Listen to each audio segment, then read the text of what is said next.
પાર્થેનિયમ 19 વર્ષથી ઉજવવામાં આવે છે. દર વર્ષે એક જ વાર ઉજવવામાં આવે છે. પાર્થેનિયમ એક વીડ છે, એ જે ઘાસ તરીકે આપણે ગમે ત્યાં ઉગી નીકળે છે.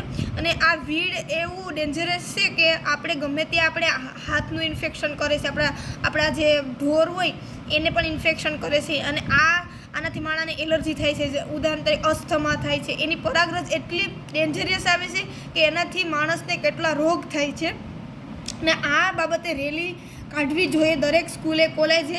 અને પાર્થેનિયમના કંટ્રોલ માટે આપણે એક તો આ બાયોલોજિકલ કંટ્રોલ, આ જેને ઝાયગોગ્રામા બાયોક્લોરાટા છે એનો બાયોલોજિકલ કંટ્રોલ છે. આ જે બગ છે એ આને કંટ્રોલ કરે છે, કોંગ્રેસ ગ્રાસને આપણે હર્બિસાઇડ CIRBCની વેબસાઇટ ઉપરથી જે હર્બિસાઇડ મળે, જો કે પ્રોપેક્વિના ફોઝ એ એક હર્બિસાઇડનું નામ યાદ છે. જો એ પાર્થેનિયમની આ સ્પીસીસ છે, એમાં આવી રીતના સ્પીસીસ હોય છે.